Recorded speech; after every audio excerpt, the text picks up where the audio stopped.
Hello, bonjour à tous, bienvenue dans cette vidéo. Donc aujourd'hui on va parler de l'argent et de la religion. Alors, deux sujets problématiques. Surtout en France, j'ai remarqué, on a déjà un très gros problème au sujet de l'argent. Alors quand on met la religion dedans, alors là laisse tomber. Mais du coup, moi je vais vous parler de ma vision des choses.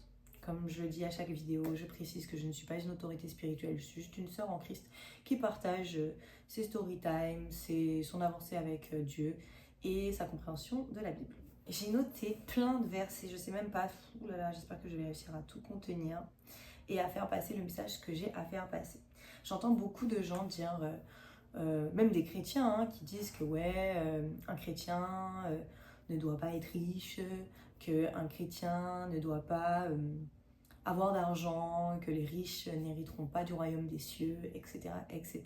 Alors remettre leurs choses dans leur contexte quand même, parce qu'il y a quand même pas mal de versets qui parle justement de que Dieu veut que nous puissions être prospères dans tout ce que nous entreprenons, que nous ayons la prospérité. Le problème, ce n'est pas tant la prospérité, le problème c'est comment on fait notre argent, déjà premièrement. Deuxièmement, le problème c'est pourquoi tu veux cet argent, pourquoi tu cours après cette... Enfin, en fait, courir après l'argent, ça c'est problématique. Où est placé ton cœur, tout simplement? Où est ton cœur? Est-ce que ton cœur est à Dieu et l'argent c'est un plus? Ou est-ce que tu cours réellement après l'argent ou après autre chose d'ailleurs? Parce que tant que ce n'est pas Dieu, c'est problématique.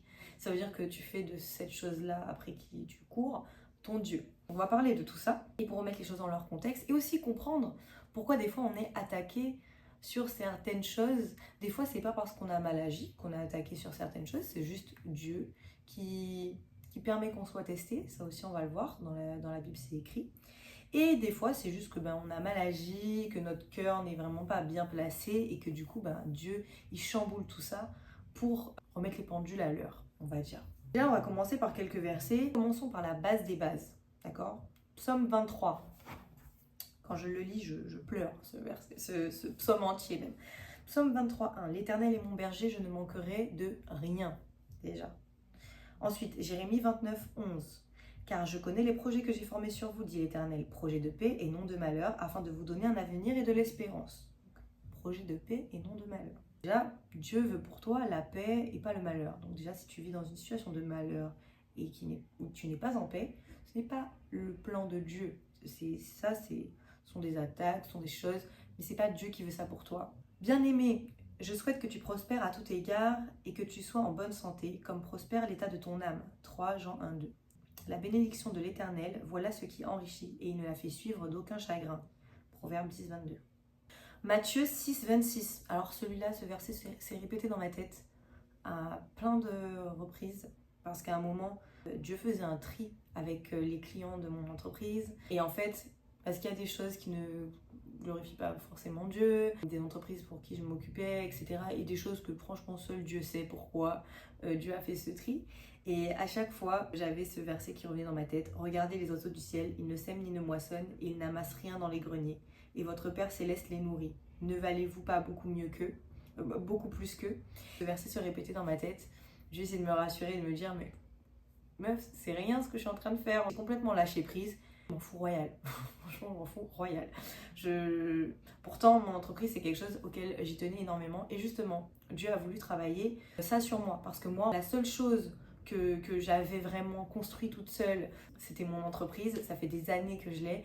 Et à un moment, j'étais arrivée à un stade où vraiment, j'étais vraiment fière de ce que j'avais fait. C'est ça qui me permet de vivre. Et je peux compter que sur ça. D'ailleurs, la Bible dit qu'il est bien d'avoir 7 sources de revenus. Ça, je dis rien. Parce que la Bible nous apprend aussi à entreprendre correctement, à bien... Faut pas croire. Mais moi, je n'ai pas du tout cette source de revenus. En fait, s'il se passait un truc sur mon entreprise, moi, je suis en mode, mais comment je vais faire si... Et au final, j'ai vraiment lâché prise. Au final, je vois que en fait, ça sert à rien de résister. Dieu, des fois, il secoue un peu.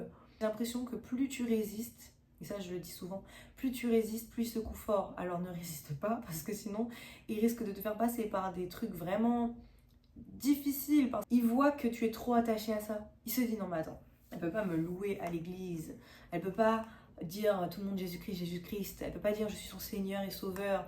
Et puis on lui enlève un client, panique à bord, le ciel lui tombe sur la tête, elle arrête de louer le Seigneur. Ou, enfin, ça veut dire quoi? Ça veut dire que ton entreprise, tes clients, c'est ton Dieu. Si dès qu'on touche à ça, c'est problématique. Dieu, ce qu'il fait, c'est qu'il permet de bousculer le truc pour remettre juste dans l'ordre, parce qu'il y a des choses qui vont pas, voilà, hop, hop, hop, il remet dans l'ordre. Mais s'il voit que juste remettre dans l'ordre, ça te pose problème, elle va dire ok, bon, on va la secouer encore un peu plus, parce que là, en fait, elle n'a pas compris que c'est moi son Dieu, et c'est pas son argent, c'est pas ses clients, c'est pas son entreprise. Parce qu'il faut penser que tout ce qu'on a jusqu'à maintenant, c'est pas grâce à nous, hein, c'est grâce à Dieu.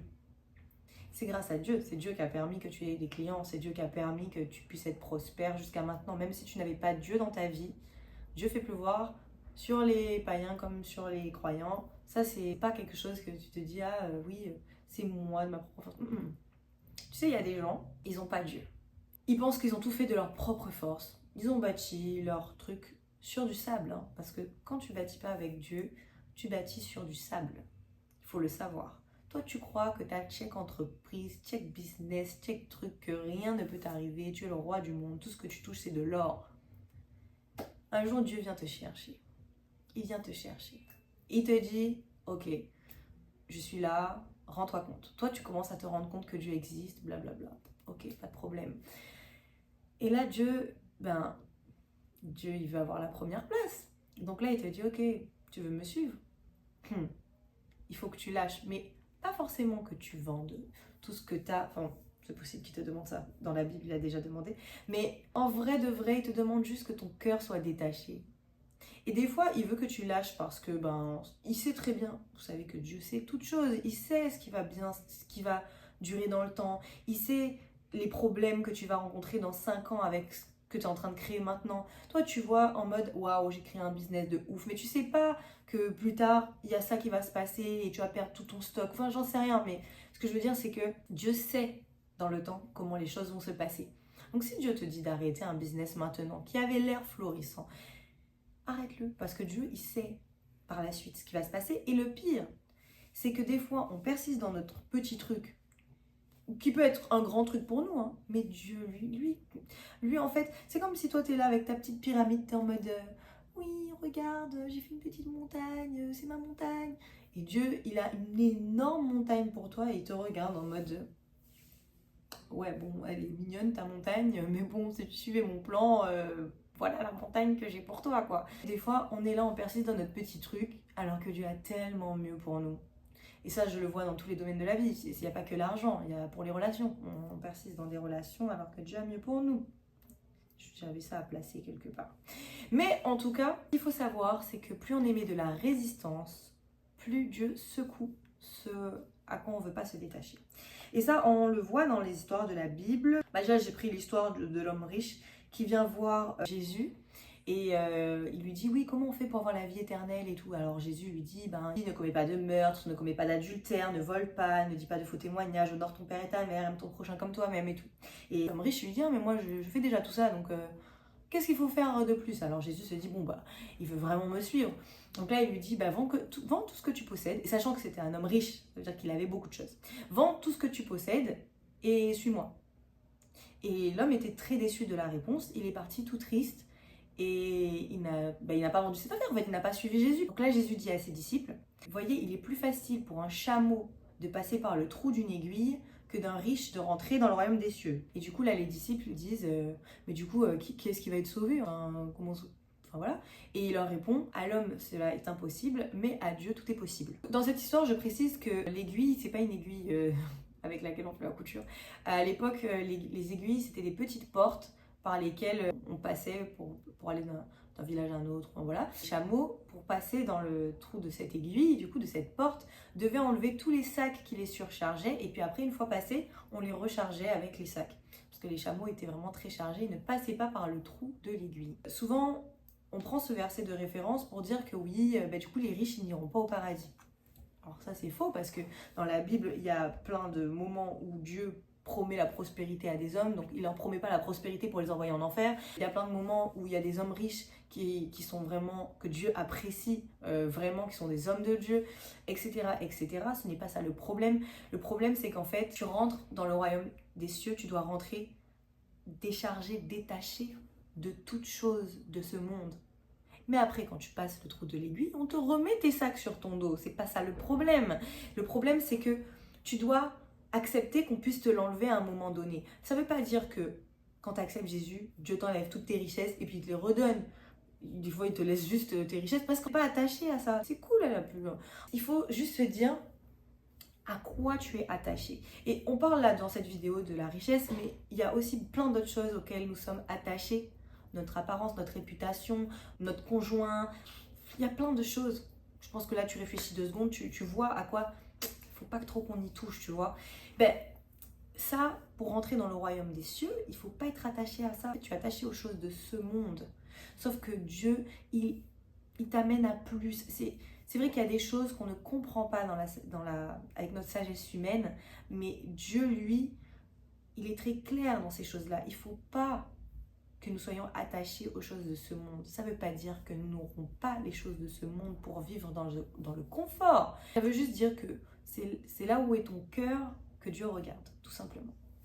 Et Dieu, il n'aime pas les hypocrites, il n'aime pas les gens qui font semblant, qui disent ouais Dieu, Dieu, Dieu, et puis au final, ben non, c'est pas lui leur Dieu. Quand tu arrives à la première épreuve, tu te rends compte que non, c'est pas lui ton Dieu. D'ailleurs, on va prendre l'histoire de Job. Donc Job était un homme très très riche et apprécié de Dieu. Un jour, Satan discute avec Dieu et lui dit ouais, Job il t'aime mais juste parce que il est riche, parce qu'il a tout ce qu'il lui faut. Mais bon, laisse-moi toucher un peu à sa richesse, tu verras s'il va toujours te suivre. Et du coup, Dieu, pour prouver que Job était vraiment d'un cœur sincère, il a laissé Satan attaquer Job. C'est pour ça que des fois on pense que notre sagesse humaine ne comprendra pas pourquoi Dieu permet que Satan aille attaquer quelqu'un. Mais sachez que quand Satan attaque quelqu'un, c'est que Dieu l'a permis. C'est pas Dieu qui le fait d'un acte de méchanceté. C'est la sagesse de Dieu. Beaucoup de gens qui ont été attaqués par l'ennemi dans leur vie et qu'après Dieu a rendu parce que Dieu c'est comme ça qu'il fonctionne, ben, ces gens-là tu leur parles, ils te disent que c'est une épreuve qu'ils revivraient, qu'ils ont permis de comprendre des choses, que Dieu leur a rendu tellement, qu'ils rendent gloire à Dieu, parce que ces gens-là ils ont compris la profondeur des choses et ils l'ont vécu pas comme quelque chose de dramatique parce qu'ils ont compris ce que Dieu voulait leur faire comprendre à travers ça. Parce que des fois, c'est malheureux, mais des fois on comprend pas, on a la tête dure et Dieu n'a aucun mal à nous faire passer par des mauvaises choses s'il sait que cette mauvaise chose-là, qui est mauvaise pour nous, qui paraît en apparence mauvaise, va sauver notre âme. Lui préfère que nous soyons dans l'éternité parce que notre vie là, à l'échelle de l'éternité, c'est un battement de cils. Ça veut dire que ce que tu vis là, les années que tu as l'impression de passer, que tu as l'impression que c'est long, comparé à l'éternité avec Dieu, c'est un battement de cils, hop, tu as fait ta vie terrestre, après c'est l'éternité. Dieu préfère largement que tu sois dans l'éternité avec lui, donc il n'aura pas de mal à te faire passer par quelque chose qui sera certes peut-être difficile, mais il sait que après ça, tu auras compris. Et si tu n'as toujours pas compris, bah là, c'est toi, tu as ton libre arbitre après, hein. Dieu ne peut pas te forcer. Mais il y a des choses par lesquelles tu passes et il te les fait passer pour te dire mon enfant, s'il te plaît, ouvre les yeux, je suis là, regarde, tu t'accroches. C'est comme si tu t'accroches un petit radeau au milieu d'une grosse tempête et tu penses que c'est ce radeau-là qui va te sauver. Non, non. Dieu te dit, je prends ma main, je viens te chercher là dans la mer, là comme ça. Et toi, tu es là, non, mon radeau. Mais ton radeau en 2 vagues, il est renversé. Dieu veut juste que tu t'accroches à lui et non à ces choses-là sur terre. Donc, l'histoire de Job. Ce qui s'est passé, c'est que Satan a vraiment attaqué Job, etc. Job, bon, je ne vais pas raconter toute l'histoire de Job, mais en gros, Job est passé par des situations extrêmement difficiles. Sauf que Job a continué de louer le Seigneur, il n'a pas du tout abandonné la foi. Ce qui s'est passé, c'est que Dieu lui a rendu au centuple tout ce qu'il avait perdu. La morale de l'histoire, en gros, c'est que déjà, il faut être accroché au Seigneur, que tu peux vivre une épreuve difficile, non pas parce que tu as péché, mais juste pour tester ta fidélité, on va dire, et puis même te prouver à toi que bah, tu peux passer par tout. Dieu, c'est Dieu et Dieu te l'a rendu au centuple. Mais ça, c'est la sagesse de Dieu. Des fois, on va pas comprendre. On va dire, ah, c'est pas juste. Gna, gna, gna. Dieu est un Dieu juste. Sachez, il est le plus juste de nous tous. Des fois, on s'invente une fausse sagesse. C'est Dieu qui est le plus sage. Il n'y a pas à tergiverser sur ce sujet. Dieu fait les choses, il sait pourquoi il les fait. Et au final, il lui a rendu au centuple. Ça veut dire que Job était déjà extrêmement riche. Il lui a rendu encore plus tout ce qu'il avait perdu. Dans la Bible, il y a un verset qui dit, dans Matthieu 19, 29, « Et quiconque aura quitté à cause de mon nom ses frères ou ses sœurs, ou son père, ou sa mère, ou sa femme, ou ses enfants, ou ses terres, ou ses maisons, recevra au centuple et héritera la vie éternelle. » Dieu ne va pas forcément vous demander de quitter tout ça. C'est vraiment pour vous dire que si tu es prêt vraiment, réellement à le faire pour suivre Dieu, dans tous les cas, tout ce que tu perdras parce que tu as suivi Dieu, Dieu te le rendra au centuple. Dis-toi juste ça. Dieu nous demande de ne pas avoir l'amour de l'argent. Il ne nous demande pas de ne pas avoir d'argent. Il nous demande juste de ne pas avoir l'amour de l'argent. Ça veut dire que déjà, tu dois être généreux. Tu ne dois pas être radin. Ça aussi, alors ça, si tu es radin, c'est très grave.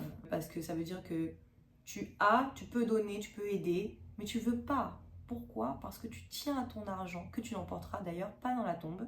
Il y a un verset qui dit « Ne vous amassez pas des trésors sur la terre, où la teigne et la rouille détruisent, et où les voleurs percent et dérobent, mais amassez-vous des trésors dans le ciel, où la teigne et la rouille ne détruisent point, où les voleurs ne percent ni ne dérobent.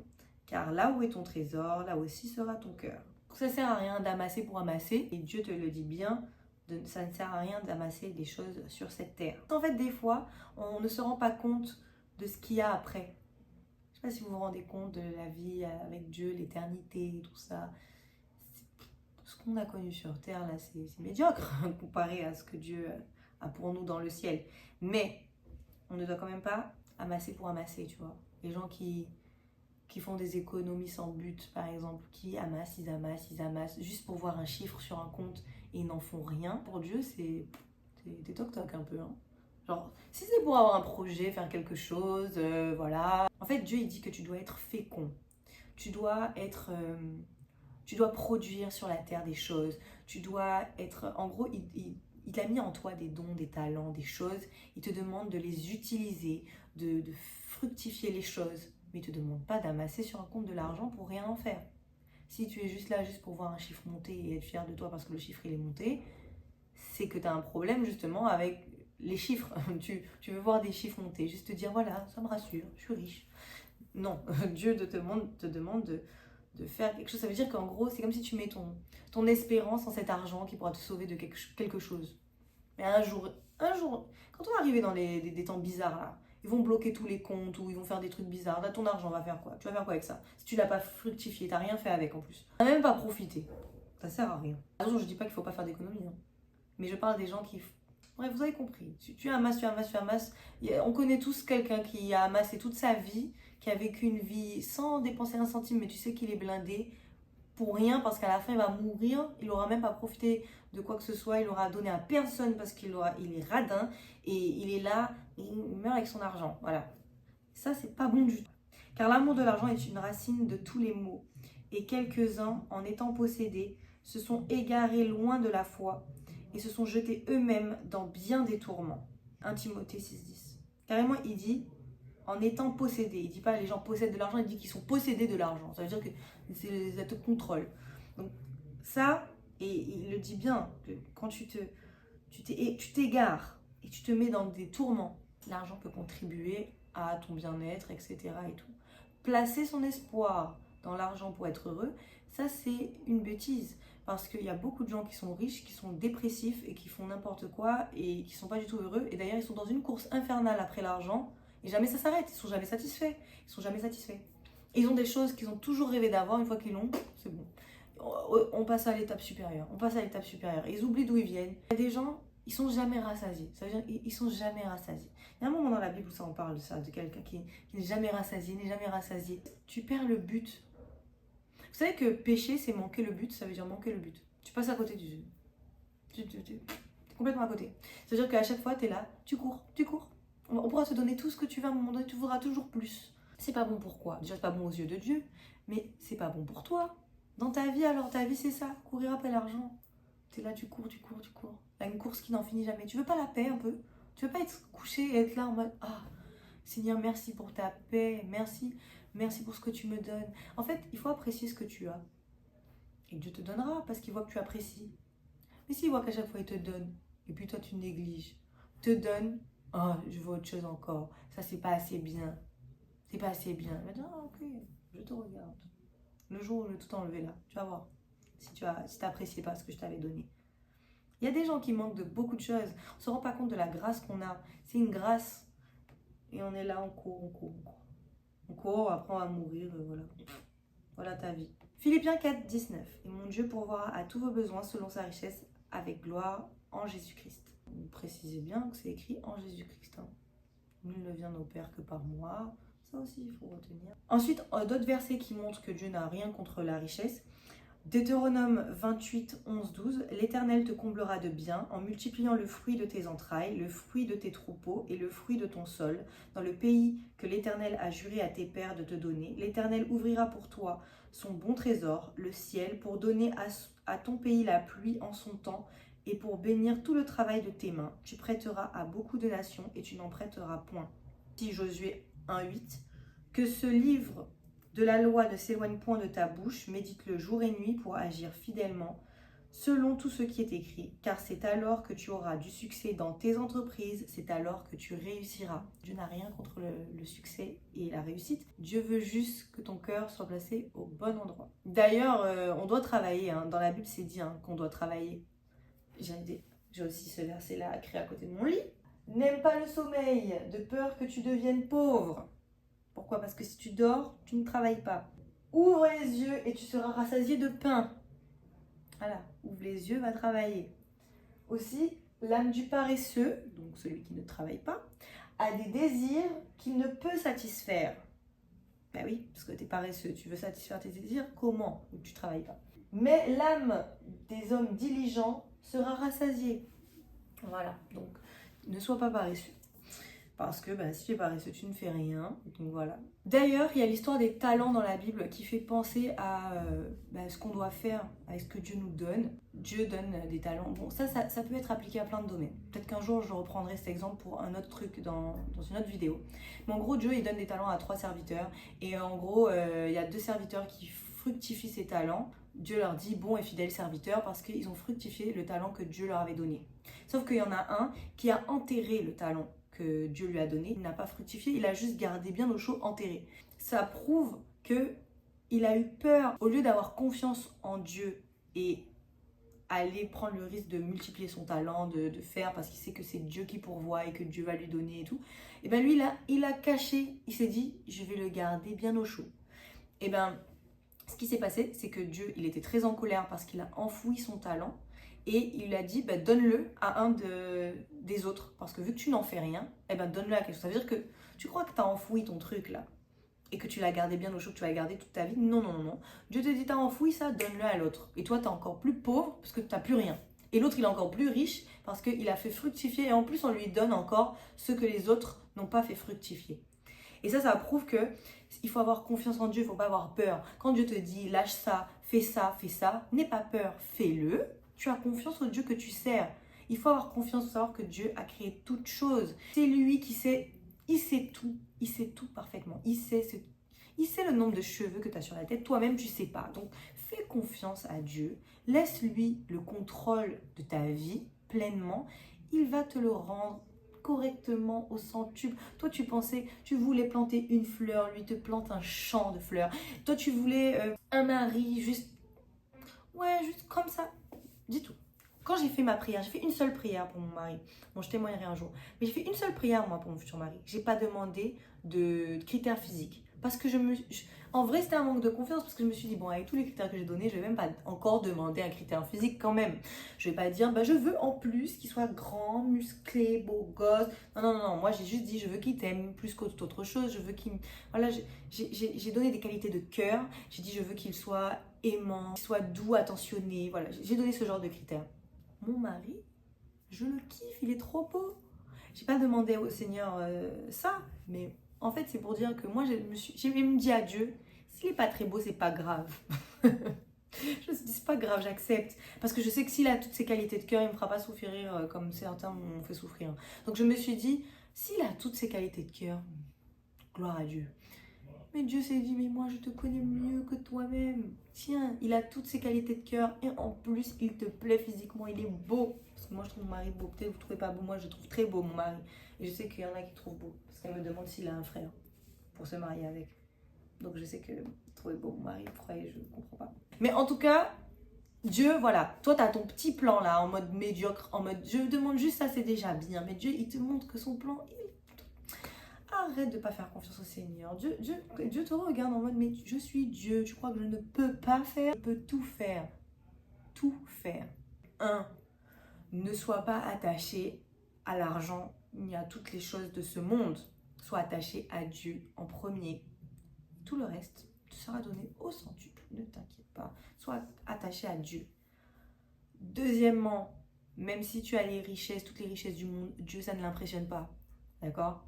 Ça ne l'impressionne pas. Et tout ça, c'était bâti sur du sable si tu ne l'avais pas mis au centre. Si quand tu as fait ton entreprise, tu n'as pas demandé à Dieu sa volonté. Si quand tu as fait tes choix, tes trucs, tes business, tout ça, tu n'as pas intégré Dieu dedans, ça veut dire que c'est pas bâti sur du roc, c'est bâti sur du sable. Après, Dieu peut dire, ok, ça j'approuve, je valide. Il rend ça solide, il va te donner des modifications, nanana, il va rendre ton truc encore mieux, complet piment. Sauf que il faut que tu puisses faire confiance à Dieu et le laisser gérer. Sinon, Dieu, il peut permettre que tu perdes tout. Juste pour voir si vraiment tu voulais le suivre sincèrement. Ou juste tu suis Dieu juste parce qu'il peut te donner des choses. Et du coup, tu suis le Dieu, le rémunérateur, mais pas le sauveur ni le Seigneur. Troisièmement, fais confiance au Seigneur. Tout simplement. Fais confiance au Seigneur. Dieu te dit de faire un truc, fais-le.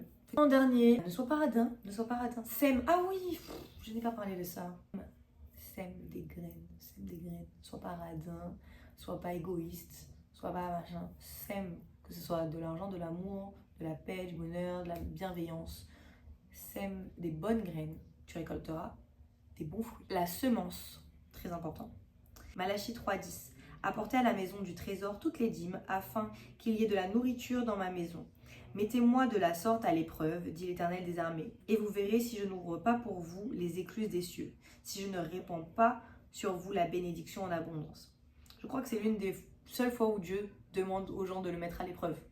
Ces versets-là concernent la dîme, les offrandes, la quête qu'on peut appeler dans certaines églises. C'est le fait de donner une partie de ce que tu touches, tout simplement pour semer. Donc jamais on va vous forcer. Je préfère préciser, si tu es dans un endroit où on te force à donner de l'argent, c'est bizarre. D'accord? On va t'expliquer le principe de semer, on va te dire pourquoi c'est important de semer, etc. Mais jamais on doit te forcer. Sinon, c'est bizarre. Pourquoi on sème? Alors déjà, on sème pour récolter. Ça, c'est un principe biblique et c'est un principe, je pense, qui concerne tous les êtres humains, même s'ils ne sont pas en Christ. Je pense que c'est un principe spirituel.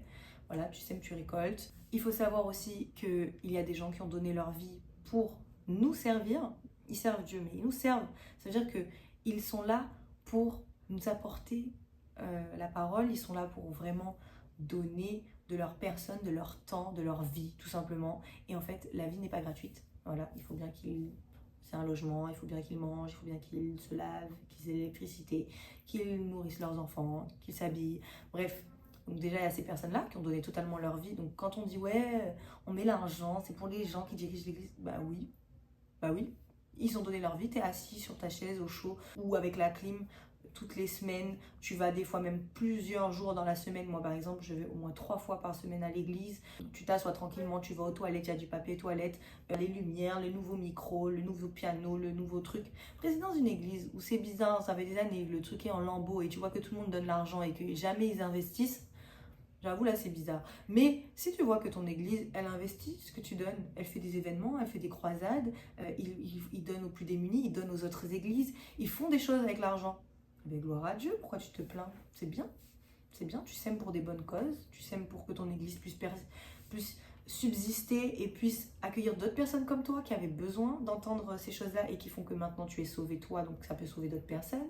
Enfin voilà, donc il faut voir déjà les choses dans ce sens-là. Toute organisation, quelle qu'elle soit, même une association, a besoin d'argent pour pouvoir vivre. Voilà, on n'est plus dans un monde où on échange des moutons pour pouvoir vivre. Ça marche plus comme ça. Donc déjà, ce principe-là, juste de semer pour que ton église puisse subsister et parce qu'il y a des gens qui ont donné leur vie. Enfin, pour moi, ça va de soi, tu vois. Mais ensuite, il y a le principe de semer spirituellement, qui fait que tu sèmes et du coup tu récoltes. Et là, dans ce verset-là, justement, c'est là que Dieu dit, mettez-moi à l'épreuve et vous verrez si je n'ouvre pas les écluses des cieux sur vous. Après, on ne te demande pas de verser 100 euros. Hein. Si tu as 1 euro, donne 1 euro. Voilà. Dieu, il voit ce que tu as. Parce que 1 euro, ça peut être tout pour toi. Comme 1 euro, ça peut être rien pour quelqu'un. Mais du coup, Dieu voit l'effort que tu as fait dans ton 1 euro, tu vois. Bref, après, tu prends les choses comme tu veux. Moi, en tout cas, je sais que c'est bien de semer. Mais c'est pas que à l'église que tu dois semer forcément. Tu peux semer dans la vie de quelqu'un. Je sais plus où j'ai vu ça dans la Bible, mais à un moment, Dieu dit que, en gros, tous les gens, en gros, il dit, ouais, tu as croisé quelqu'un qui était dans le besoin, tu m'as vu. En fait, il dit, tu m'as croisé et tu ne m'as pas donné à boire, tu m'as vu, tu m'as pas donné... En fait, toutes les fois où tu n'as pas donné aux gens dans le besoin, c'est comme si c'était Jésus que tu avais croisé, que tu ne lui avais pas donné. Les gens disent, mais je ne me rappelle pas de quand je t'ai vu et que je t'ai pas donné à boire. Et là, il explique que c'est ces personnes-là que tu as croisées dans ta vie et que tu n'as pas aidé, que tu es passé à côté alors que tu pouvais et tu ne l'as pas fait. Ça aussi, c'est une manière de semer dans la vie des gens. Des fois, juste en aidant quelqu'un avec nos propres moyens. Dieu sait qu'il y en a, ils ne peuvent pas se permettre. Mais justement, le fait qu'ils fassent l'effort de donner alors que de base, ils n'avaient pas, de donner même un petit sou, et ben, il est reconnaissant de ça. Il se dit, voilà, il leur rend. Donc voilà, nous arrivons sur la fin de cette vidéo. J'espère que vous avez été bénis. J'espère que c'était pas trop long et j'espère que vous avez compris là où je voulais en venir au sujet de l'argent et de la religion. Place ton cœur au bon endroit et j'espère que Dieu te le rendra au centuple. N'oublie pas de t'abonner, de laisser un commentaire si tu as été béni, ça donne de la force, ça m'encourage. Et merci pour tous vos messages. N'oubliez pas, je réponds sur Instagram aux messages, il n'y a pas de problème. Bisous.